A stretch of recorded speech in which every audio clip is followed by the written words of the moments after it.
First, please open the serial context. Since we will not be using automatic connection here, after opening the serial context, this setting is not needed. Next, please set the auto-connect option to false. Next, we will determine when to establish the connection, when the device is detected. As connected, we will verify whether it is the device we intend to connect and proceed to connect it. Before proceeding, it is essential to identify the specific device that we intend to establish a connection with. In order to achieve this, we will employ the appropriate command to thoroughly examine and verify the comprehensive list of available devices. Once connected to the system, there is a command called the list of available devices.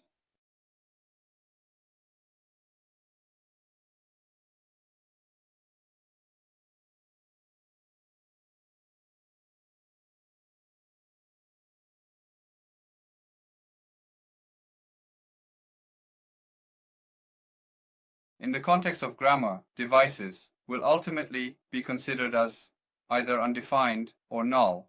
This means that, regardless of the situation, they will not have a defined state or value. This is important to understand because it affects how they are interpreted and used in various scenarios. Since we don't have it, please do it.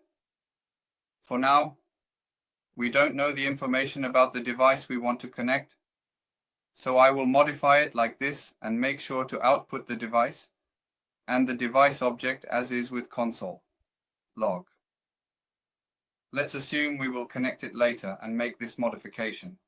It seems that the grammar can be null at this very moment, so perhaps a question mark. So, the error only does not occur when it's not null.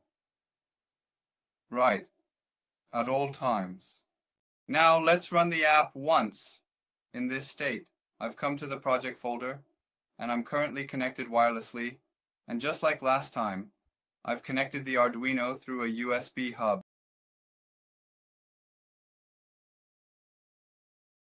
It is currently marked as A, and the reason the screen is not changing is that we haven't made a connection. In this case, two devices are showing up. This is because I have connected two USB hubs. Right now I have a product ID and a render ID, and I might be a bit confused, but one of these is currently the Arduino. Then I will proceed to test each component individually within the constant framework. Initially, when I documented it under the vendor ID, it was identified as the previous version. This process ensures that each element is thoroughly evaluated, and any discrepancies with the older version are noted. Next, we have the product, which is identified as the number 67. Currently, you can see the number 67 prominently displayed above, and it is accompanied by a distinct round shape. Let me check this first. After that, if AB changes, it means we have found the correct device. The identifier for the device, which is composed of the vendor ID, product ID, and the name, is being directly referenced in the system. This means that the specific combination of these identifiers is used to uniquely identify and access the device within the network or system architecture. By referencing these identifiers directly, the system can ensure that the correct device is being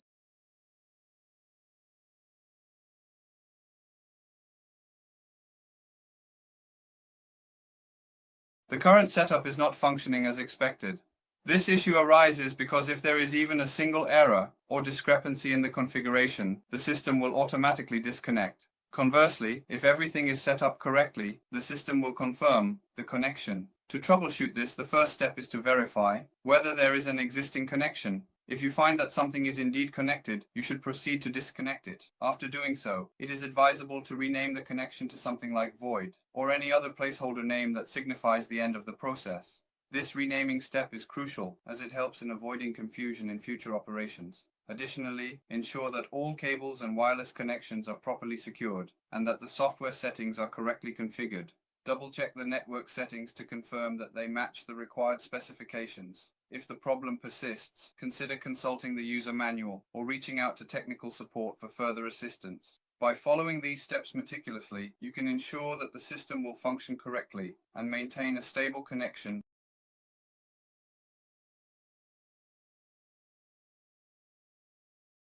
Why does the identification process occur?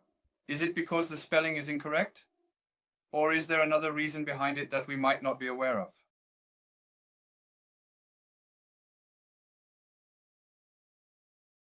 It doesn't come out as it is. Let me check it in this state. It's connected. The Arduino we were trying to connect is the one with a product ID of 67 and a vendor ID of 9025, which is what we found.